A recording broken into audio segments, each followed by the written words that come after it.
birth, the beginning of life, the first sight to worldly light. The budding of a flower is its birth. The flower comes out through all the thorns and evolves into a beautiful flower.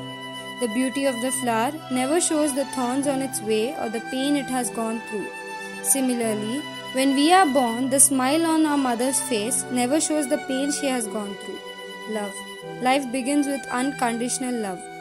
During the life of the flower, it spreads its fragrance. It's nothing but the spread of its knowledge.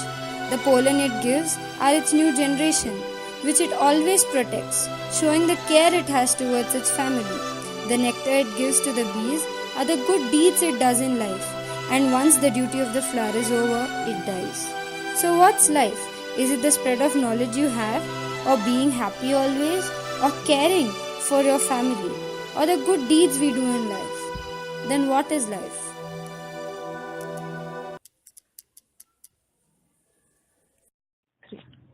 When people are asked about what is life, most of them reply that their life is the new iPhone or their brand new bike or their girlfriend. Do you think life is all about attachments? Just for a moment, imagine being free of attachments. Things come and go, but you are stable. It doesn't mean you don't care. In fact, in the lack of clinging, you are free to care deeply. You no longer worry about losing what you have. Your underlying peace is not disturbed. Let go of attachments. You can be happy even if things change. Letting go gives us freedom, and freedom is the only condition for happiness. When we see things without the wheel of attachments, we realize that life is delicious, pure, luminous, and true. ध्यायतो विषयन् पुंसाः संगस्तेषु प्रजायते संगात् संजायते कामः कामात् क्रोधो भिजायते. It means, brooding on the objects of the senses, man develops attachment to them. From attachment comes desire. From desire, anger sprouts forth. Just as a lotus leaf, though remaining in water, doesn't get wet, similarly, we need to indulge in material world and yet not be attached to it. Now, looking into other side, when people are asked about what is life, they say that life is happiness which they get by owning big bungalows, having more cars, getting into good position, leading luxurious life with all possessions. If we go in this view of people, can't we find the happiness behind the poor child's smile? Do you see him traveling or sitting in a BMW car? Or do you see him enjoying his life with luxuries? Or at least do you see him staying in hygienic place? Think. अपूर्या मनम् आचुला प्रतिष्ठां समुद्रम् आप प्रविशान्ति यद्वत् तद्वत् कामायं प्रविशान्ति सर्वेषा शान्तिम् अपनोति न कामाकामी. It means, as the waters enters the great ocean, which though full on all sides remains undisturbed, likewise a person who is not disturbed by the incessant flow of desires can alone achieve peace, and not the man who runs after these desires and strives to satisfy such desires. So, let's do our job or duty properly, without much caring for how much money it shall generate. Let's not hanker after money unnecessarily and do the good work in life. Let's enjoy our work, and that selfless work only shall give us happiness in life. As discussed earlier, for some people, life is about happiness received from luxuries and comforts.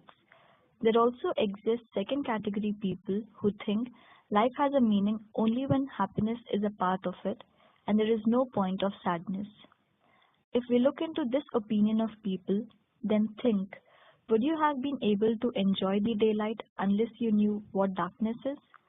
Will a mother be able to feed her child showing the beautiful moon in the night?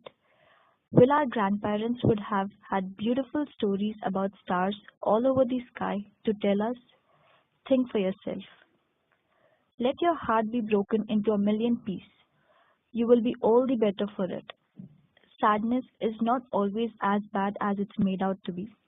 In fact, sadness can be the start of your journey directly to the heart of true happiness. When sadness pops up, instead of running away, let her wake you up. Sadness has the power to introduce a crack in our limited and limiting version of reality. Maybe life isn't all about wanting, getting, accomplishing, and possessing. Maybe there is another way. A moment of sadness can be marvelous indeed. Let sadness spark your life with new meaning and purpose. I wonder if we have ever asked ourselves what education means. Why do we go to school? Why do we learn various subjects? Why do we pass examinations and compete with each other for better grades? What does this so-called education mean? What is it all about? This is really a very important question, not only for the students, but also for the parents, for the teachers, and for everyone who loves this earth. Why do we go through the struggle to be educated? Having a job and earning one's livelihood is necessary. But is that all? Are we being educated only for that? Surely, life is not merely a job or an occupation. Life is something extraordinarily wide and profound.